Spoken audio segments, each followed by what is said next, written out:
নমস্কার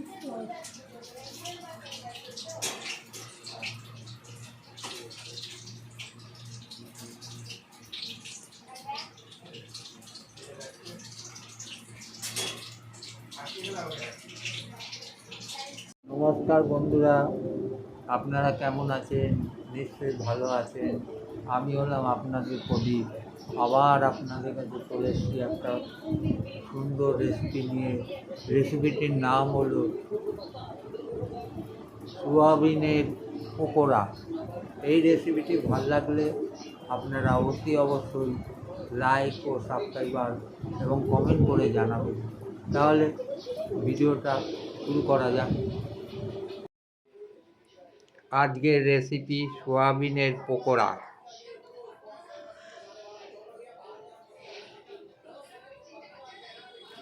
প্রথমে আমি কতগুলো সোয়াবিন নিলাম, সেটাকে সিদ্ধ করে নিলাম ভালো করে।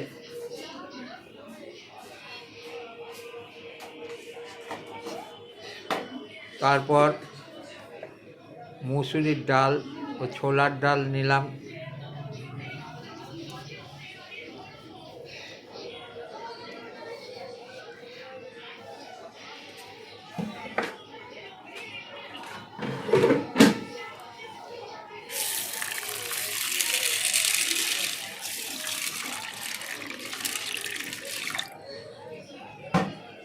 সেগুলোকে ভালো করে ধুয়ে নিলাম। ডালগুলোকে, মুসুরির ডাল আর ছোলার ডালগুলোকে ভালো করে ধুয়ে নিলাম।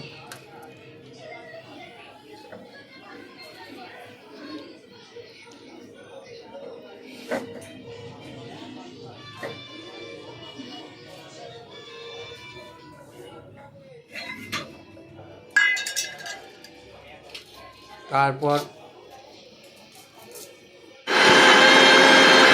সোয়াবিনগুলোকে মিক্সিতে দিয়ে পেস্ট করে নিলাম। আমার মিক্সিতে দিয়ে পেস্ট হয়ে গেছে।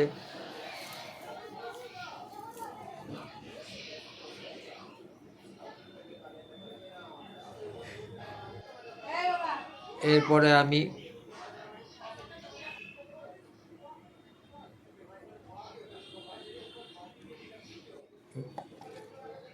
মিক্সিতে দিয়ে ডালগুলোকে ভালো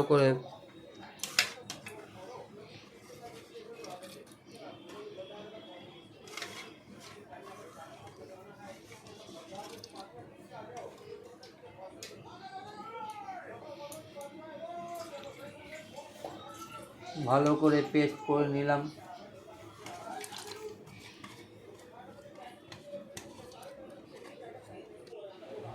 মিক্সিতে ডালগুলো পেস্ট হয়ে গেছে। তারপর সেগুলোকে একটা পাত্রের মধ্যে তুলে রাখলাম। তুলে সেটাকে সোয়াবিনের পেস্টের সঙ্গে ডালের পেস্টটা মিক্সড করলাম, মিশিয়ে নিলাম আমি ভালো করে।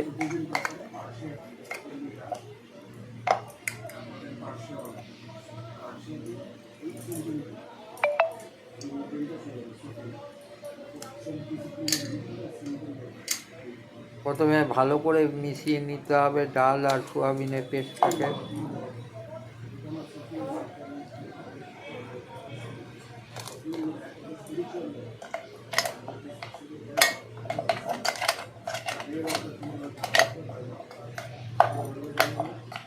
তারপর পেঁয়াজ, আদা, পেঁয়াজটাকে ভালো করে কেটে নিলাম। আদাটাকেও ভালো করে টুকরো টুকরো করে কেটে নিলাম। নিয়ে এবার ডাল ও সয়াবিনের যে মিক্সিংয়ের মধ্যে অল্প পরিমাণে নিয়ে নিলাম, অল্প পরিমাণে নুন দিলাম,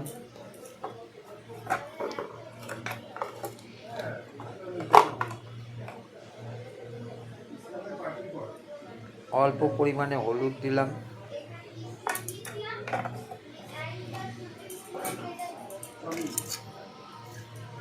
তারপরে পেঁয়াজ পেঁয়াজ কাটাগুলো তার মধ্যে দিয়ে দিলাম।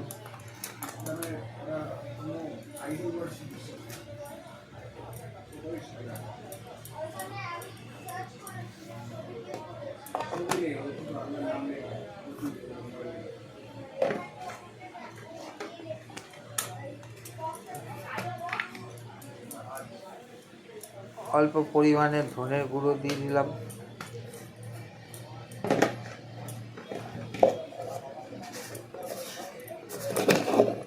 ধনের গুঁড়ো ও জিরের গুঁড়ো দিলাম, তারপর লঙ্কার গুঁড়ো দিলাম, শুকনো লঙ্কার গুঁড়ো,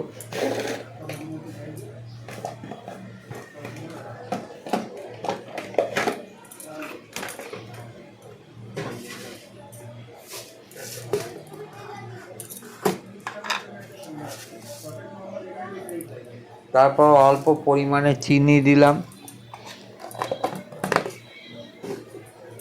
সেটাকে ভালো করে মাখালাম, সব মিক্স করলাম।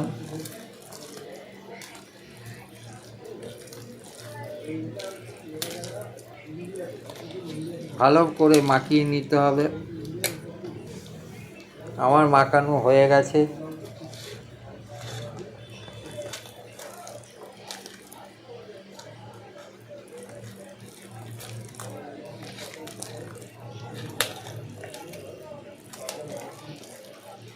এদিক ওদিক করে ভালো করে মাখাতে হবে। আমার মাখানো হয়ে গেছে। এরপরে কড়াইতে তেল দিলাম, সর্ষের তেল দিয়ে আস্তে আস্তে একটা একটা করে ছাড়লাম।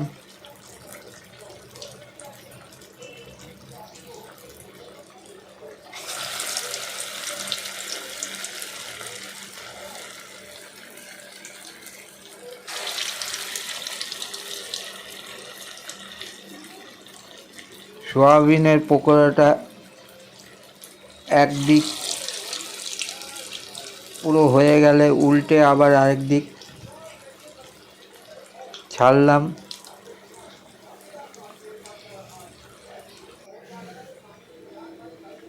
পুরো লালচে লালচে হয়ে গেলে তারপর উল্টিয়ে আবার আরেক দিকে দিলাম।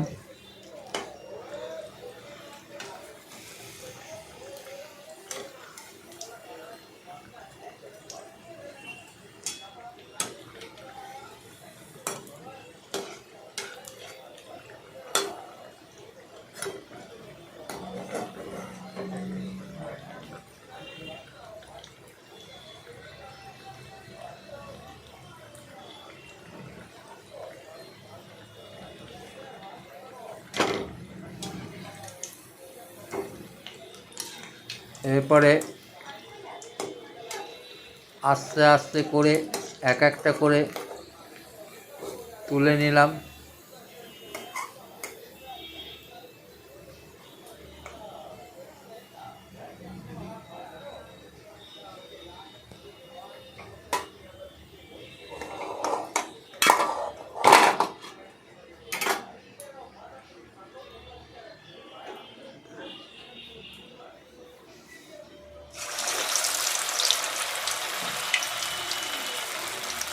যে সকল আমার নতুন বন্ধুরা আছেন তারা অতি অবশ্যই সাবস্ক্রাইবার করবেন এবং লাইক দেবেন।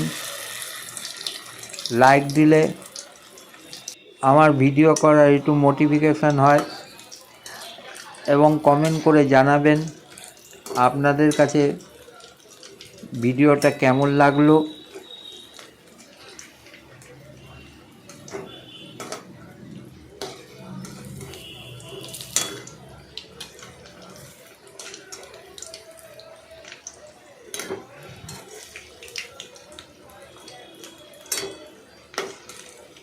এই রকমভাবে আমার সোয়াবিনের পকোড়া তৈরি হয়ে গেছে।